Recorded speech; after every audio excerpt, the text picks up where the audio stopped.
Commander Zarathus adjusted her crimson scales as she watched the security footage for the third time. The human mechanic stumbled out of the nebula's edge cantina, barely able to walk straight. His name was Marcus Chen, according to his employment records, and he was supposed to report for duty on her warship in exactly 6 hours. "Wonderful," she muttered, her forked tongue flicking out in annoyance. The one human mechanic in the entire sector, and he's completely intoxicated. The Draconian Empire had strict policies about alcohol consumption, especially for military personnel. But humans were different. They seemed to handle stress by poisoning themselves with fermented beverages, a practice that baffled most civilized species. Still, Marcus Chen came highly recommended. His work on fusion drives was supposedly legendary, and Zarathus needed the best if her ship was going to survive the upcoming mission into Void Reaper territory. She made her decision quickly. Rather than let him stumble through the dangerous lower districts of Station Omega-7, she would escort him back to his quarters herself. It wasn't mercy, she told herself. It was protecting a valuable asset. The station's corridors were dimly lit at this hour, casting long shadows that danced with each step. Zarathus found Marcus sitting on a bench near the transportation hub, staring at his hands with a lost expression. Up close, she could see the intricate tattoos covering his arms, circuit patterns that seemed to pulse with their own inner light. Biomechanical augmentation, she realized. This human had modified himself to better interface with machinery. "Mechanic Chen," she said, her voice carrying the authority of someone used to being obeyed immediately. Marcus looked up, his brown eyes struggling to focus. When they finally locked onto her 8-foot frame and gleaming scales, he didn't show the usual fear that humans displayed when meeting a Draconian for the first time. Instead, he smiled. "Well, hello there, beautiful," he slurred, completely oblivious to the fact that he was addressing one of the most dangerous predators in known space. "You're absolutely magnificent. Like a living jewel." Zarathus felt something strange flutter in her chest. In her 150 years of life, no one had ever called her beautiful. Draconians valued strength, cunning, and battle prowess.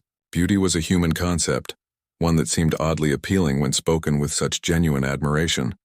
"You are intoxicated," she stated, trying to maintain her composure. "I am here to ensure you reach your quarters safely." Marcus attempted to stand, swayed dangerously, and would have fallen if Zarathus hadn't caught him with reflexes honed by decades of combat training. The moment her scaled hand touched his arm, she felt a jolt of something unexpected. His skin was warm, much warmer than draconian flesh, and surprisingly soft despite the calluses from years of mechanical work. "Thank you, my lady knight," Marcus said, leaning against her with complete trust. "You know, I've never seen scales quite like yours. They're like rubies caught in starlight."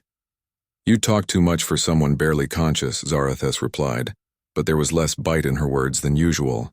She began walking, half carrying the human through the station's winding passages. As they walked, Marcus continued his drunken observations. He told her about the fusion drive modifications he planned for her ship, speaking with passion about quantum field manipulations and crystalline matrix configurations. Despite his condition, his technical knowledge was impressive. He described complex engineering solutions with the same poetic language he used to compliment her appearance.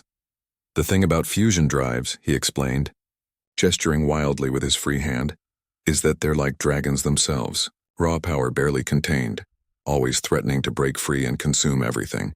But with the right touch, the right understanding, they become something beautiful instead of destructive." Zarathus found herself listening intently. Most humans she'd encountered were either terrified of her or trying to impress her with false bravado. Marcus spoke to her like she was simply another person, someone worth sharing his thoughts with. It was refreshing in a way she hadn't expected. They reached the residential sector, and Zarathus had to access Marcus's quarters using her command codes. The space was smaller than her own cabin, but meticulously organized. Technical manuals were stacked neatly on shelves, and engineering tools hung in precise arrangements on the walls. A half-finished mechanical sculpture sat on his desk, its metal curves suggesting the form of a bird in flight. "You create art," she observed, setting him down on his narrow bed. Marcus followed her gaze and grinned sheepishly. "Just hobby work. Helps me think through problems. That one's supposed to be a phoenix rising from the ashes of broken machinery." "It's quite good," Zarathus said, surprised by her own honesty. You have talented hands. These old things. Marcus held up his augmented hands. The biomechanical interfaces glowing softly in the dim light. They're more machine than flesh now. Had to modify them after an accident with a plasma conduit explosion. Couldn't do fine work anymore without help from artificial nerve networks. There was pain in his voice, old and well hidden but still present. Zarathus recognized it because she carried similar scars. Battle wounds that never quite healed, memories that shaped every decision afterward. Battle scars make warriors stronger, she said quietly. Is that what we are? Warriors? Marcus asked, his voice growing heavy with approaching sleep. Sometimes I think we're just broken things trying to fix other broken things. The vulnerability in his words caught Zarathus off guard. She had expected him to pass out from alcohol consumption, not to share philosophical observations about the nature of their existence. She studied his face as sleep began to claim him, noting the fine lines around his eyes and the small scar along his jaw. This human had seen hardship but hadn't let it make him bitter. Rest well, Mechanic Chen, she said softly. Tomorrow we begin preparations for a mission that will test us both.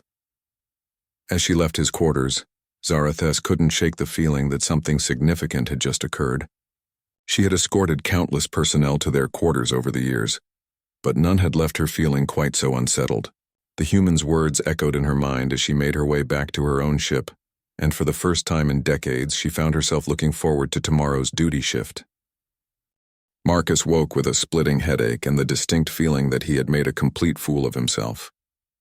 Fragments of memory drifted back as he stumbled toward the shower.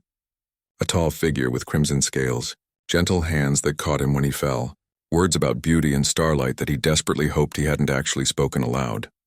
The hot water helped clear his head, and by the time he finished his morning routine, most of the previous night had returned to him in embarrassing detail. He had called a Draconian commander beautiful. Not just any Draconian, but Commander Zarathus, whose reputation for ruthless efficiency was known throughout the sector. He was probably going to be reassigned to waste processing duty on some mining station in the Outer Rim. His comm unit chimed with an incoming message. Report to Engineering Bay 7 at 800 hours for mission briefing. It was signed with Zarathus's command code. Marcus checked the time and realized he had exactly 30 minutes to make himself presentable and figure out how to apologize for his behavior without making things worse.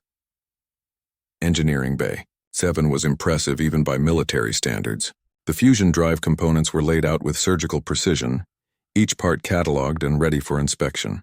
Marcus ran his augmented fingers along the primary coupling assembly, already seeing improvements that could be made.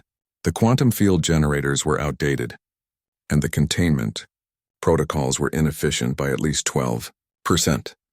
You seem better this morning, a familiar voice said behind him. Marcus turned to find Zarathus watching him with an expression he couldn't quite read. In the harsh lighting of the engineering bay, her scales seemed to shift color with each movement, creating patterns that were almost hypnotic. She wore her uniform with military precision but somehow managed to make the standard-issue clothing look elegant. Commander, he said, snapping to attention as best he could, I want to apologize for last night. My behavior was completely unprofessional, and I understand if you need to request a different mechanic for this mission. Zarathus tilted her head slightly, a gesture that seemed more curious than threatening. What exactly are you apologizing for, Mechanic Chen? For being drunk, for saying inappropriate things, for making you waste your time escorting me back to quarters. Marcus kept his eyes focused on a point just over her shoulder, afraid to meet her gaze directly. I see. And what inappropriate things do you believe you said? The question hung in the air between them. Marcus felt heat rising in his cheeks as he tried to figure out how to explain without repeating his mistakes. I may have made some comments about your appearance that were not proper military conduct. You called me beautiful, Zarathus said matter-of-factly. Yes, ma'am. I'm sorry, ma'am. Why are you apologizing for speaking truthfully? The question caught Marcus completely off guard. He finally looked directly at her, searching for some sign that she was testing him or setting him up for punishment. Instead, he saw genuine curiosity in her golden eyes. Because it's not my place to make personal comments about a superior officer, he said carefully. I am not asking about military protocol, Zarathus replied, moving closer to examine the fusion drive components. I am asking why you apologize for honesty. In draconian culture, truth is valued above politeness. If you spoke falsely, that would be worthy of punishment. If you spoke truly, then your words have merit regardless of protocol. Marcus watched as she ran her clawed fingers along the same coupling assembly he had been examining. Her touch was surprisingly gentle for someone with such fearsome natural weapons. I spoke truly, he admitted quietly. You are beautiful. But I also spoke without thinking, and that's dangerous in our line of work. Thinking can be overrated, Zarathus said, surprising him again. Sometimes instinct reveals more than careful consideration. Tell me, what do you see when you look at this drive assembly? The change of subject gave Marcus time to collect himself, and he gratefully focused on familiar territory. The quantum field generators are operating at 73% efficiency. The containment matrix is stable but uses an outdated harmonic frequency that creates unnecessary stress on the primary couplings. With some modifications, I could increase overall performance by 15% and reduce maintenance requirements by half. Show me, Zarathus commanded. Marcus moved to the main console and began pulling up technical schematics on the holographic display. As he worked, he found himself explaining not just what needed to be changed, but why. The mathematical relationships between field harmonics and quantum containment became a story of balance and precision. His augmented hands danced across the controls, highlighting stress points and inefficiencies with practiced ease. The fusion process is like a conversation between matter and energy, he said, warming to his subject. Right now they're shouting at each other. But with the right adjustments, we can teach them to whisper, and whispered secrets are always more powerful than shouted demands. Zarathus listened intently, occasionally asking questions that demonstrated a deeper understanding of engineering principles than Marcus had expected from a military commander. Her questions pushed him to explain concepts he usually took for granted, and he found himself thinking about familiar problems in new ways. Your modifications would require significant time to implement, she observed. We leave for the Void Reaper territory in 72 hours. I can have the primary modifications completed in 48 hours, Marcus said confidently. The secondary improvements can be done during transit without taking the drive offline. That is an ambitious timeline. I work better under pressure, Marcus replied, then caught himself. I mean, I can complete the work within the specified time frame, Commander. Zarathus made a sound that might have been amusement. You may speak freely when we are discussing technical matters.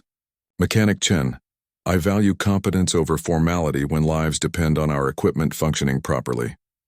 In that case, Marcus said, gaining confidence, I think you should know that whoever designed these containment protocols was either incompetent or deliberately trying to create a catastrophic failure. The harmonic resonance patterns they're using will cause metal fatigue in the primary containment vessel within 6 months of normal operation. That is concerning, Zarathus said, moving to examine the schematics more closely. Can you trace the origin of these protocols? Marcus pulled up the technical history and frowned at what he found. These specifications were implemented 3 months ago, replacing a much more efficient design. The authorization codes trace back to Admiral Corinth's engineering division. The temperature in the room seemed to drop several degrees. Zarathus's scales shifted to a darker shade and her eyes narrowed dangerously. Admiral Corinth, she repeated softly. That is very interesting information, Mechanic Chen. Is there something wrong with Admiral Corinth? Marcus asked, suddenly aware that he might have stumbled into something much larger than a simple engineering problem. Admiral Corinth has been questioning the wisdom of our mission into Void Reaper territory, Zarathus said carefully. It appears his concerns may be more active than previously suspected. Marcus felt a chill run down his spine as the implications became clear. Someone had deliberately sabotaged the fusion drives, probably hoping they would fail during the most dangerous part of their mission. It was an elegant form of assassination, one that would look like a tragic accident rather than deliberate murder. What do you want me to do? He asked. Zarathus turned to face him fully, and Marcus saw something fierce and predatory in her expression. It should have been terrifying, but instead he found it oddly reassuring. Whatever they were facing, he was glad to have someone like her on his side. Fix everything, she said simply, and teach me everything you know about these modifications. If Admiral Corinth wants to play dangerous games, he will discover that Draconians are far better predators than he imagined. The next 48 hours passed in a blur of technical modifications and growing conspiracy theories. Marcus worked almost without sleep, his augmented hands moving with mechanical precision as he rewrote quantum field equations and recalibrated containment protocols. Zarathes remained close by, learning every aspect of the modifications with the focused intensity of a predator studying prey.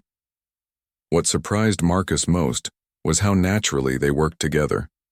Zarathes had an intuitive understanding of complex systems that made his explanations easier and his work more efficient. When he needed tools, she handed them to him before he asked. When he struggled with a particularly stubborn coupling, she held components steady with strength that would have required mechanical assistance from anyone else. The harmonic frequency is still fluctuating, Marcus muttered, staring at the readings on his diagnostic scanner. It should be stable by now. Zarathes leaned over his shoulder to examine the data, her presence bringing the scent of something like cinnamon and ozone. The fluctuation follows a pattern, she observed. Every 3.7 seconds, the same variance. Marcus looked more closely and realized she was right. That's not random instability. That's an intentional signal. He ran the pattern through his analysis software and felt his blood run cold. It's a locator beacon. Someone's been tracking our position through the fusion drive emissions. Admiral Corinth, Zarathes said, her voice carrying a dangerous growl. He wants to ensure his sabotage succeeds by knowing exactly where we are when the drive fails. Marcus began working with desperate efficiency, tracing the beacon signal through the ship's systems. What he found made the situation even worse. It's not just the fusion drive. The beacon is integrated into our navigation system, our communications array, and our weapons targeting. He's been planning this for months. Can you remove it? I can mask it, Marcus said, his fingers flying across the control interfaces. Make it look like we're somewhere else entirely. But that means going completely dark until we reach Void Reaper territory. No communications with Fleet Command, no emergency signals, nothing. Zarathes considered this for a moment. Do it. If Admiral Corinth wants to play assassin, let him wonder where his targets have gone. As Marcus worked to implement the masking protocols, he became aware that Zarathes was watching him with an intensity that went beyond professional interest. When he caught her staring, she didn't look away as he expected. Instead, she asked a question that had nothing to do with engineering. Why did you become a mechanic, Marcus Chen? The use of his first name sent an unexpected thrill through him. My parents were killed in a transport accident when I was 12, he said, not looking up from his work. Fusion drive failure caused by poor maintenance. I decided that machines shouldn't kill people because someone couldn't be bothered to do their job properly. And the augmentations? Marcus held up his hands, watching the biomechanical interfaces pulse with soft light. These happened during my first major repair job. Plasma conduit explosion. I was stupid and young and thought I could fix a live system faster than shutting it down properly. The damage was extensive enough that they had to replace most of the nerve structures in both hands. You could have chosen prosthetics, Zarathes observed. Why maintain biological components? Because machines are tools, not replacements for life, Marcus replied. The augmentations let me interface directly with systems, feel the flow of energy through components, understand problems on an intuitive level. But they're still connected to me, still part of who I am instead of replacing who I am. Zarathes nodded approvingly. In draconian philosophy, we believe that strength comes from integration, not replacement, adding to yourself without losing yourself. It is a difficult balance to maintain. What about you? Marcus asked, emboldened by her openness. How did you become a military commander? I was born into military service, she said simply. Draconian society values strength above all else. I proved myself capable, so I was given more responsibility. Eventually, I commanded my own vessel. That doesn't really answer the question, Marcus said gently. I asked how you became who you are, not what positions you've held. Zarathes was quiet for so long that Marcus thought he had overstepped some boundary. When she finally spoke, her voice carried notes he hadn't heard before. My clutchmates were all killed in a Void Reaper attack when I was young, she said. 7 eggs in our nest, but only mine survived the boarding action. I spent my childhood believing that survival meant being stronger, faster, more ruthless than anything that might threaten me. It was effective, but it was also lonely. Marcus stopped his work and turned to face her fully. I'm sorry. Losing family is never easy, no matter how strong you become afterward. Draconians do not typically discuss such personal matters, Zarathus said, but she didn't seem uncomfortable with the conversation. We are taught that emotional vulnerability is weakness. That's stupid, Marcus said bluntly, then immediately realized what he had said. I mean respectfully, that philosophy seems counterproductive, Commander. To his surprise, Zarathus laughed. It was a rich, warm sound that transformed her entire appearance. You are the first person to call draconian military doctrine stupid to my face and survive the experience. Maybe that's because I'm too dumb to be properly terrified, Marcus suggested, grinning despite the dangerous territory their conversation had entered.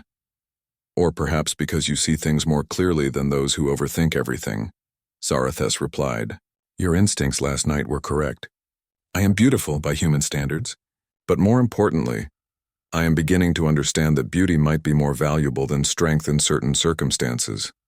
Marcus felt his heart rate increase as the implications of her words sank in. Commander, are we still talking about engineering principles? We are talking about integration, Zarathus said, moving closer to him. About adding to ourselves without losing ourselves. About finding strength in unexpected places. The work console chimed softly, indicating that the masking protocols were complete. Marcus glanced at the readings and confirmed that their ship would now appear to be a simple freight hauler, carrying medical supplies to a mining colony. Anyone tracking Admiral Corinth's beacon would be following an electronic ghost while their real location remained hidden. The modifications are complete, he reported. Drive efficiency is up 18% and we're completely invisible to tracking attempts. Excellent work, Zarathus said formally. Then in a softer voice she added, Thank you, Marcus. You may have saved all our lives. Just doing my job, Marcus replied, but he couldn't help smiling at the warmth in her tone. No, Zarathus corrected him. You went far beyond duty requirements. You trusted my judgment about the conspiracy, worked without sleep to protect this crew, and shared personal details that helped me understand who you are as a person. That is not simply doing a job. Marcus realized that she was right. Somewhere during the past 2 days, this had stopped being just another assignment. The mission had become personal, and so had his relationship with the intimidating draconian commander, who had escorted a drunk human mechanic home and discovered something neither of them had expected to find. So what happens now? He asked. Zarathus smiled, showing teeth that were designed for tearing through armor plating. On anyone else it would have been terrifying. On her, Marcus found it absolutely magnificent. Now we go hunting Void Reapers, she said, and we see just how effective human engineering and draconian tactics can be when properly integrated. The journey into Void Reaper territory took 6 days, and every hour brought new discoveries about each other. Marcus found himself spending more time in Zarathus's command center than in engineering, ostensibly to monitor the modified fusion drive, but really because her presence had become oddly comforting. She moved with predatory grace that should have been intimidating, but instead reminded him of a dancer who happened to be capable of tearing apart enemy ships with her bare claws. Zarathus, for her part, began visiting engineering more frequently than tactical concerns required. She claimed interest in understanding the modifications Marcus had made, but she found herself more fascinated by watching him work. His augmented hands moved with mechanical precision, but his face showed purely human emotions as he coaxed better performance from reluctant machinery. It was a combination of efficiency and passion that she had never encountered before. Tell me about human bonding customs, she said one evening as they shared a meal in her private quarters. She had insisted that crew morale required the commander and chief engineer to maintain regular communication. Though they both knew the excuse was becoming increasingly transparent. Marcus nearly choked on his protein ration. That's a pretty broad topic. What specifically do you want to know? Draconians choose mates based on strength, intelligence, and genetic compatibility, Zarathus explained. The selection process is logical and efficient.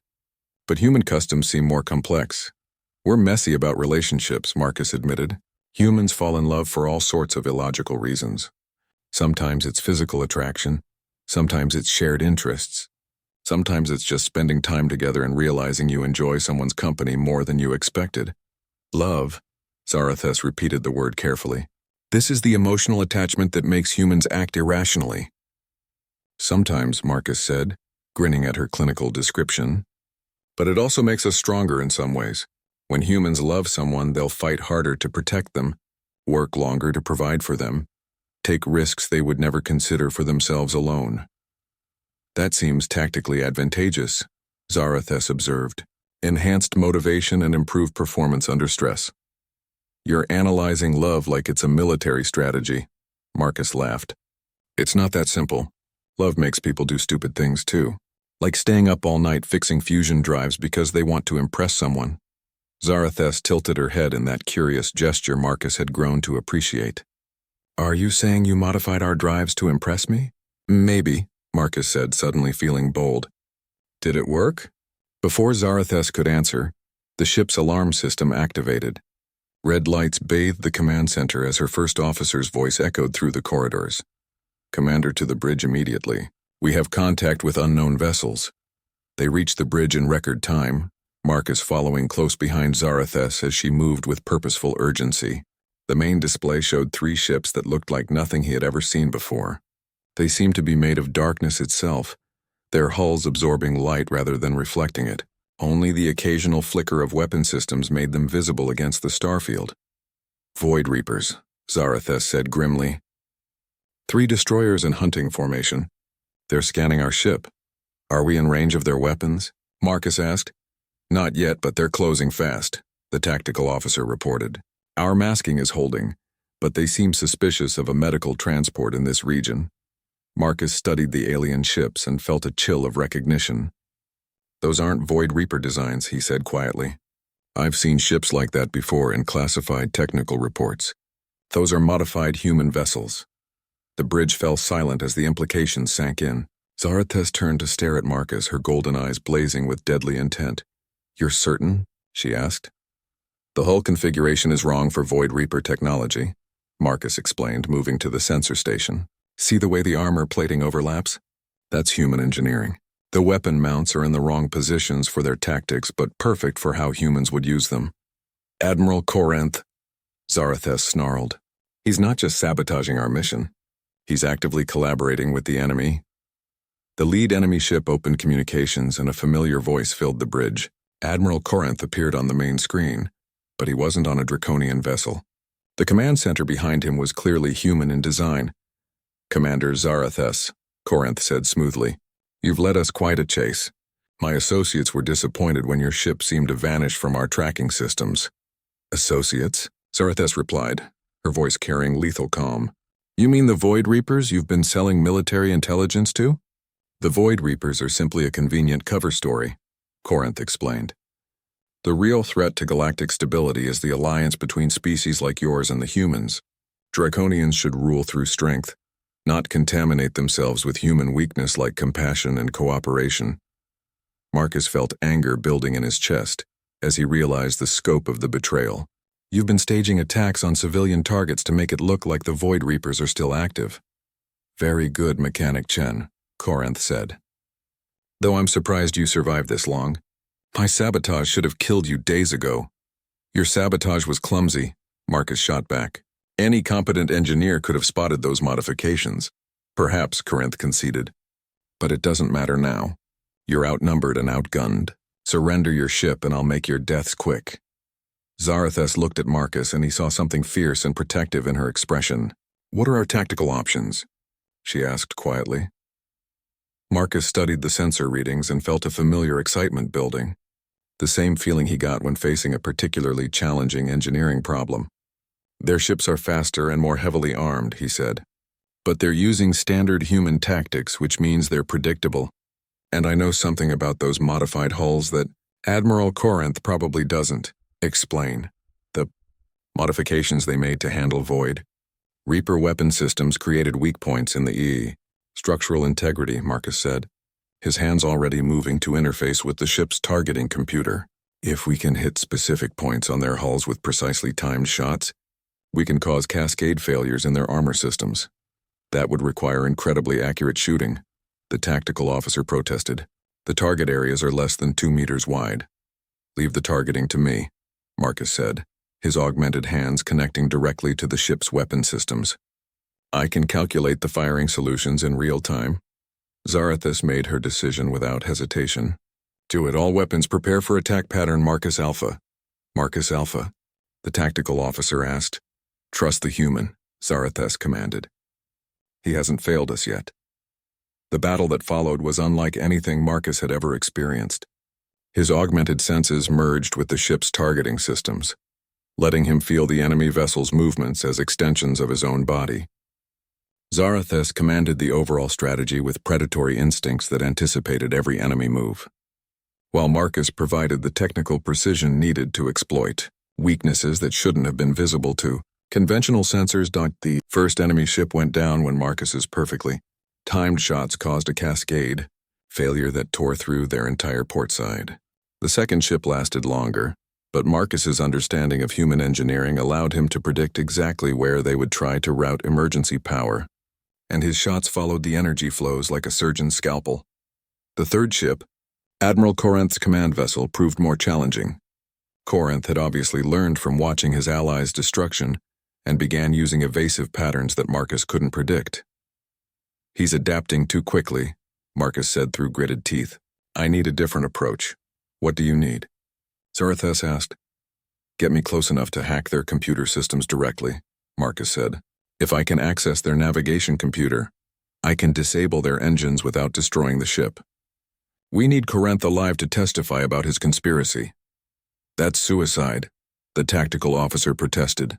We'd have to get within their weapons range. Not if we do it right, Marcus said, meeting Zarathus's gaze. I trust your flying and you trust my engineering. Together we can pull this off. Zarathus smiled, showing those magnificent predatory teeth. Tactical, prepare for close approach. Engineering, prepare for boarding action. Let's show Admiral Corinth what cooperation between species can accomplish. The approach to Admiral Corinth's ship was a masterpiece of coordinated precision that neither Marcus nor Zarathus could have achieved alone. Her piloting skills kept them alive through a storm of weapons fire that should have vaporized any ship attempting such a maneuver, while his technical expertise allowed their shields to absorb punishment far beyond their designed limits by rerouting power through systems that weren't meant to handle such loads. Docking clamps engaged, Marcus reported as their ship locked onto Corinth's vessel with a metallic clang that echoed through the hull. I'm reading standard human atmosphere on the other side. We can breach without environmental suits. Boarding party, prepare for immediate assault, Zarathus commanded. Remember, Admiral Corinth is to be taken alive for questioning. Everyone else is expendable. Marcus checked his sidearm and realized his hands were shaking slightly, not from fear, but from adrenaline and the strange exhilaration of working so closely with Zarathus. During the approach, they had moved as one mind, controlling two bodies, each anticipating the other's needs without conscious thought. You don't have to come with us, Zarathus said quietly, as the boarding party assembled at the airlock. Combat operations are not part of your duties. Admiral Corinth made this personal when he tried to kill us with sabotaged equipment, Marcus replied, his augmented hands interfacing with the airlock controls. Besides, you might need someone who understands human computer systems. The breach went smoothly, their cutting tools making short work of the enemy ship's airlock. Marcus had expected heavy resistance, but they encountered only token opposition as they made their way toward the command center. It wasn't until they reached the bridge that he realized why. Admiral Corinth was waiting for them, but he wasn't alone. A dozen figures in Void Reaper armor stood at attention around the bridge, their weapons trained on the entrances. Marcus felt his blood run cold as he realized the truth. The Void Reapers aren't a cover story, he said quietly. They're his partners. Very perceptive, Mechanic Chen, Corinth said from his command chair. Though not entirely accurate. The Void Reapers are my employees. It turns out that a species bred for warfare is quite useful when you need someone to do your dirty work without asking inconvenient questions. Zarathus stepped forward, her scales shifting to a darker, more threatening hue. You're using them as mercenaries. I'm using them as tools, Corinth corrected. Just as the Draconian Empire should use humans as tools instead of treating them as equals.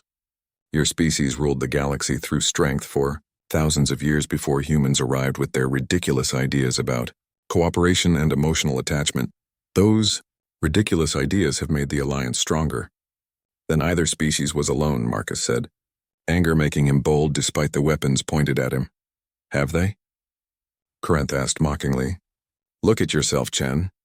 You've developed an emotional attachment to a draconian warrior who could kill you without effort. That attachment makes you weak. Makes you take risks you would never consider for logical reasons. It also makes me willing to die to protect her, Marcus replied, which means I'm far more dangerous to you than any rational calculation would suggest. Corinth laughed, but the sound held no warmth.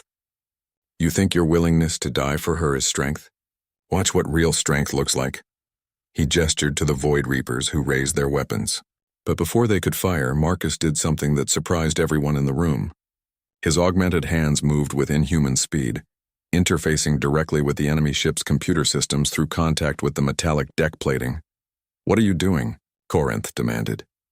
Something stupid, Marcus replied, his consciousness diving deep into the ship's electronic systems. Something that only makes sense if you care more about someone else's life than your own. The lights went out as Marcus took control of the ship's power grid. Emergency lighting activated, casting everything in an eerie red glow, but Marcus wasn't finished. He had found something in the ship's computer systems that made him smile despite the desperate situation. Zarathes, he called out, not taking his attention away from his electronic assault. This ship has an experimental human weapon system. Something called a neural disruptor.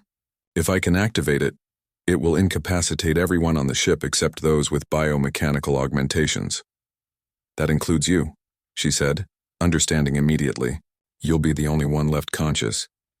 That's the plan, Marcus confirmed. But I need 30 seconds to break through their security systems. And I can't defend myself while I'm interfaced with their computers. Zarathes looked around the bridge, calculating odds with the tactical mind that had made her a successful commander. 12 Void Reapers with military-grade weapons, 1 admiral with a sidearm, and her small boarding party caught in the open. Conventional tactics said they were doomed. But Marcus wasn't asking for conventional tactics. He was asking her to trust him completely, to protect him while he made himself completely vulnerable, to believe that his crazy plan would work when logic said it was impossible. Boarding party, defensive positions around the engineer, she commanded. Protect Marcus Chen at all costs. The battle that followed was chaos incarnate. Weapons fire filled the bridge as her soldiers fought with the desperate courage of people protecting something precious. Marcus remained motionless in the center of the storm. His augmented hands interfaced with the ship's systems while energy blasts scorched the air around him. Zarathes moved like a force of nature, her natural armor deflecting shots that would have killed anyone else while her claws tore through Void Reaper equipment with terrifying efficiency. She had fought in dozens of battles during her career, but never with such focused intensity. Every move was calculated to keep Marcus alive. Every decision driven by the realization that losing him would be far worse than dying herself. 20 seconds, Marcus called out, sweat beading on his forehead as he fought through layers of security protocols. A Void Reaper broke through their defensive line, his weapon aimed directly at Marcus's unprotected back. Zarathes threw herself between them without thinking, feeling the energy blast tear through her left shoulder and send her sprawling across the deck. 10 seconds, Marcus said, his voice strained with effort. Admiral Corinth had abandoned his command chair and was advancing with his sidearm drawn. Enough of this madness, he snarled, taking aim at Marcus's head. Zarathes tried to move, tried to intercept the shot, but her wounded shoulder wouldn't respond. She watched in horror as Corinth's finger tightened on the trigger. Got it, Marcus said softly. The neural disruptor activated with a sound like crystalline bells, filling the bridge with harmonic frequencies that bypassed normal hearing and struck directly at the nervous system. Every Void Reaper collapsed instantly, their weapons clattering to the deck as the neural patterns that controlled their motor functions were scrambled beyond repair. Admiral Corinth fell backward, his shot going wide as unconsciousness claimed him. Marcus collapsed as well, the neural disruptor affecting his organic nervous system despite his augmentations. But his augmented hands maintained their connection to the ship's systems, giving him enough control to shut down the weapon before it caused permanent damage. In the sudden silence that followed, Zarathes dragged herself across the deck to where Marcus lay unconscious. His vital signs were strong, and the neural disruption was already fading from his augmented systems. He would wake up soon, probably with a splitting headache but otherwise unharmed. She cradled his head in her lap, careful not to let her claws touch his skin, and realized that somewhere during the past week she had fallen in love with a drunk human mechanic who called her beautiful and trusted her with his life. Stupid human, she whispered affectionately, making me care about you like this. Marcus stirred slightly, his eyes fluttering open to focus on her face. Did it work? He asked weakly. It worked, Zarathes confirmed. Admiral Corinth is unconscious. The Void Reapers are neutralized, and we have enough evidence to expose the entire conspiracy. Good, Marcus said, then noticed the blood seeping through her uniform. You're hurt. It's not serious, she lied, though the wound was more painful than she wanted to admit. Let me see, Marcus insisted, struggling to sit up despite his condition. His augmented hands moved gently along her injured shoulder, the biomechanical interfaces analyzing the damage with diagnostic precision. The energy blast cauterized most of the wound. But you're going to need medical attention when we get back to the ship. I've had worse, Zarathes said. But she didn't pull away from his touch. Why did you do it? Marcus asked. Why did you throw yourself in front of that shot? Zarathes met his gaze directly, seeing in his brown eyes the same question she had been asking herself. Because the thought of losing you was worse than the thought of dying. That's not very logical, Marcus observed. No, Zarathes agreed. It's not logical at all. I believe you humans call it love. The journey back to Station Omega-7 took 8 days, giving Zarathes time to heal and Marcus time to process what had happened between them. Admiral Corinth remained in detention, awaiting trial for treason and collaboration with enemy forces. The evidence they had gathered from his ship was damning enough to expose an entire network of conspirators who had been working to undermine the human-Draconian alliance.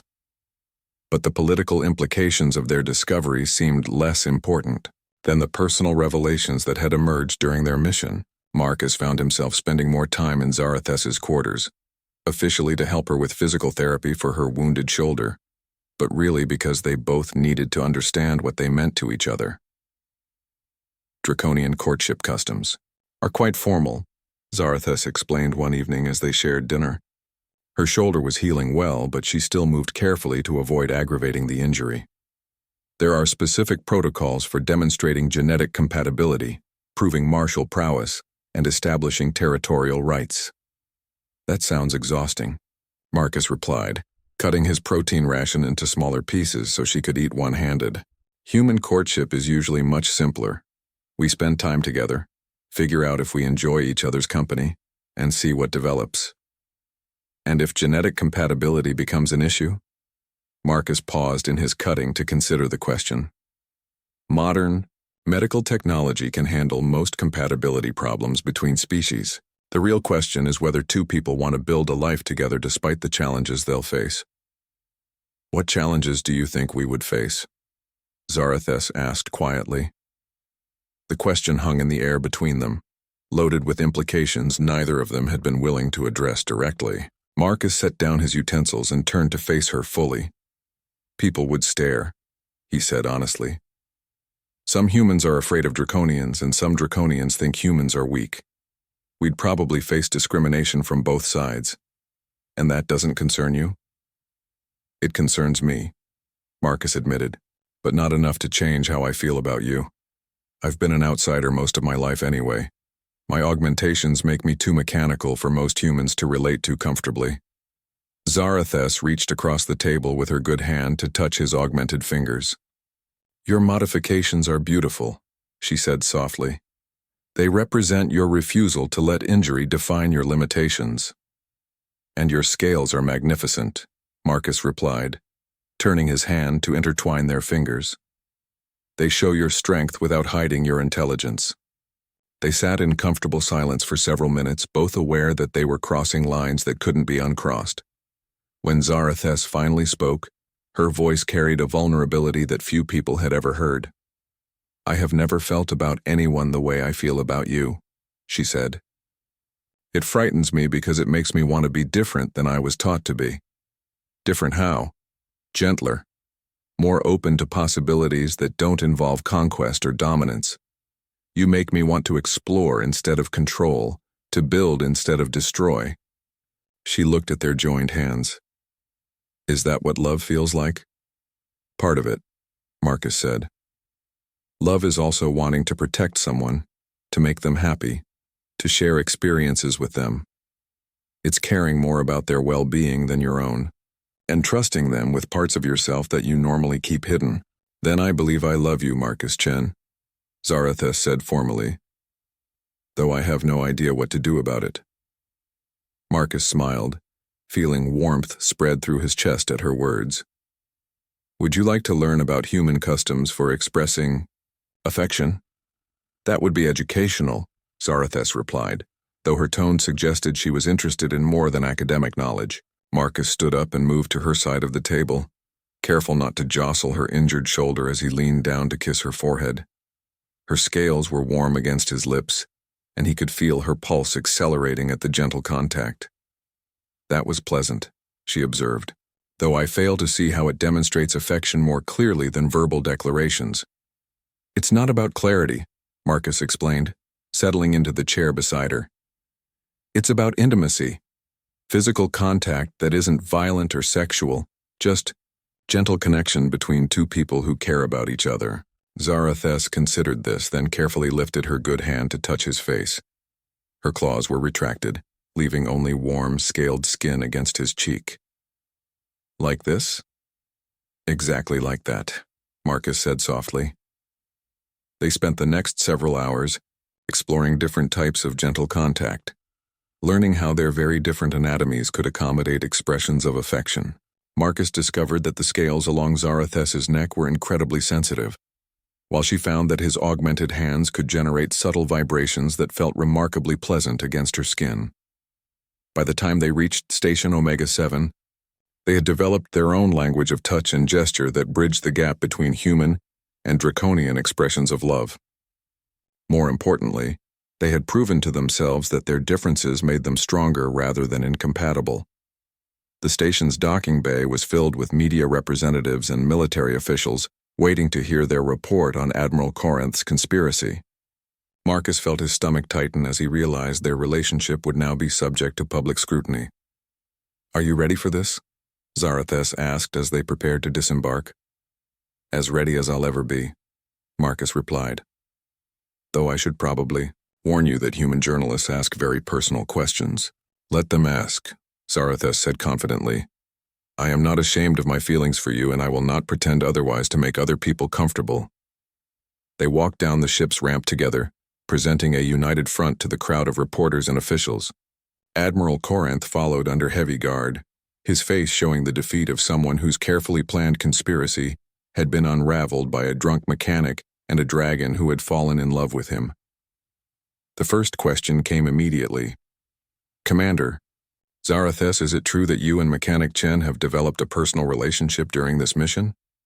Zarathus looked directly into the camera, her golden eyes blazing with pride and defiance. Mechanic Chen saved my life, my ship, and my crew through exceptional skill and personal courage.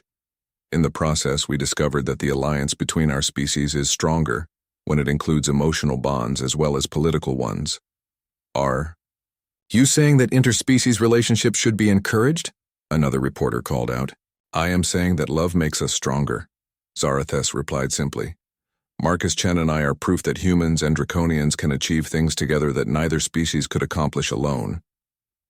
Marcus felt his heart swell with pride as he listened to her defend their relationship with the same fierce determination she brought to military tactics. When the reporters turned to him for comment, he had only one thing to say. She's beautiful, she's brilliant, and she's mine, he said firmly. Anyone who has a problem with that can take it up with her claws. Zarathus laughed, the sound carrying across the docking bay and causing several reporters to step backward in instinctive fear. But Marcus stepped closer, slipping his augmented hand into hers and showing the entire galaxy that some fears were worth overcoming. What are your plans now? A journalist asked. Marcus and Zarathus exchanged a look that spoke volumes about their shared future. We're going to keep working together, Zarathus said. There are more conspiracies to uncover, more problems to solve, and more people who need to see that cooperation between species isn't just possible, it's beautiful. 6 months later, Marcus stood in the engineering bay of their new ship, watching Zarathus review tactical reports with the same focused intensity she brought to everything she cared about. Their relationship had survived the media attention, the political scrutiny, and the countless challenges that came with being the most visible interspecies couple in the Alliance. What surprised everyone, including themselves, was how naturally they had adapted to working as a team. Marcus's engineering innovations had revolutionized fleet maintenance protocols, while Zarathus's tactical expertise had been enhanced by her growing understanding of human psychological warfare. Together, they had become the Alliance's most effective troubleshooting team, called in whenever situations required both technical skill and military precision. The Kepler colony situation is more complex than our initial report suggested, Zarathus said, looking up from her data pad. The equipment failures aren't random. Someone is systematically sabotaging their life support systems. Another conspiracy? Marcus asked, though he was already running diagnostic protocols on the colony's technical specifications. It seems like every month we discover another group trying to undermine the Alliance. This one is different, Zarathus replied, moving to stand beside him at the engineering console.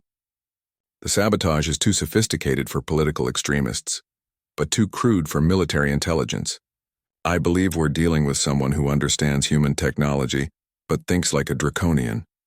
Marcus paused in his work to consider the implications. A hybrid conspiracy. Humans and draconians working together but for destructive purposes instead of constructive ones. Exactly, and that makes them far more dangerous than Admiral Corinth's operation. Zarathus leaned against his shoulder, a gesture that had become natural over the past months. They'll anticipate our usual tactics because they understand both our species.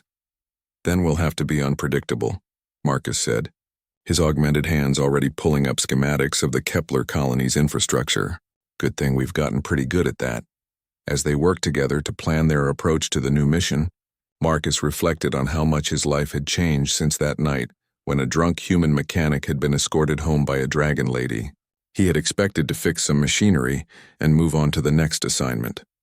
Instead, he had found someone who challenged him intellectually, supported him emotionally, and loved him completely despite all the reasons why their relationship shouldn't work. Marcus, Zarathus said softly, interrupting his thoughts. There's something I need to discuss with you before we reach Kepler Colony. The serious tone in her voice made him turn away from his work to give her his full attention. What is it? Draconian Council has formally recognized our relationship, she said carefully. They're offering us an official partnership contract that would give us legal standing as a bonded pair within Draconian society. Marcus felt his heart rate increase as he processed what she was telling him. That's like marriage, isn't it? Similar, but with additional military considerations. We would be assigned as a permanent team, given joint command authority and expected to represent the Alliance at diplomatic functions. Zarathus watched his face carefully. It would also mean that any children we might have would be recognized as full citizens of both human and draconian societies. Children, Marcus repeated, the word carrying implications he hadn't allowed himself to consider before. Is that something you want? I want everything with you, Zarathus said simply. A shared future, shared challenges, shared victories. If that includes children, then I want that too. Marcus pulled her closer, careful as always of her natural weapons but no longer afraid of her strength. Then yes, to all of it. The partnership contract, the diplomatic duties, the possibility of children who will grow up in a galaxy where love between species isn't unusual anymore. Zarathus smiled, showing those magnificent teeth that had once seemed so dangerous and now just looked beautiful. You realize this means you'll have to learn formal draconian courtship protocols. Will you teach me? Marcus asked. I will teach you everything, she promised, her golden eyes bright with affection and amusement. Though I should warn you that traditional draconian bonding ceremonies involve tests of martial prowess. Marcus laughed, thinking about all the battles they had already fought together. I think we've already passed those tests. The ship's communication system chimed with an incoming message from Fleet Command. Their new mission was being updated with additional intelligence about the Kepler colony situation. As they reviewed the new information together, Marcus realized that they had created something unprecedented in galactic history. A partnership that was simultaneously romantic, professional, and politically significant. The saboteurs have taken hostages, Zarathus reported, her tactical mind already analyzing response options. 12 colonists in the primary life support facility. They're demanding withdrawal of all Alliance forces from the sector. Standard terrorist tactics, Marcus observed, then paused as he noticed something in the technical readouts. Wait, look at these power consumption patterns. They're not just holding hostages. They're using the life support facility to run some kind of experimental equipment. What kind of equipment? Marcus ran the data through his analysis programs and felt a chill of recognition. It's a quantum communication array, powerful enough to send instantaneous messages across the entire galaxy without using normal communication networks. They're coordinating with other cells, Zarathus realized. This isn't just about one colony. It's about launching simultaneous attacks throughout Alliance space. And we're the only ones in position to stop them, Marcus said, his augmented hands already calculating approach vectors and infiltration routes. Zarathus moved to the tactical station and began plotting their assault strategy. Are you ready for another impossible mission, my brilliant human? Marcus joined her at the tactical display, their hands moving in practiced coordination as they refined the plan. Always, my magnificent dragon. Let's go save the galaxy again. As their ship approached the Kepler colony, Marcus reflected on the strange journey that had brought them together. A drunk mechanic and a dragon lady, thrown together by duty and circumstance, who had discovered that love could be just as powerful as any weapon in their arsenal. The galaxy was full of people who believed that differences made cooperation impossible. But Marcus and Zarathus were living proof that the opposite was true. Their differences made them stronger, their love made them fearless, and their partnership had become a symbol of everything the Alliance stood for. Whatever challenges waited for them at Kepler Colony, they would face them together. And afterward, they would return home to plan their bonding ceremony, submit their partnership contract, and continue building a future where love transcended species boundaries. It wasn't the life Marcus had expected when he'd chosen to become a mechanic, but it was better than anything he could have imagined. Sometimes the best things in life came from the most unexpected encounters, and sometimes a drunk human mechanic really could win the heart of a dragon lady who had never expected to fall for anyone. The ship's proximity alarms activated as they entered the colony's defense perimeter, signaling the beginning of their next adventure together. Marcus checked his equipment one final time and looked at Zarathus, seeing in her golden eyes the same love and determination that had carried them through every previous challenge. Ready? She asked. Always, Marcus replied, taking her clawed hand in his augmented one. Let's show them what love can do.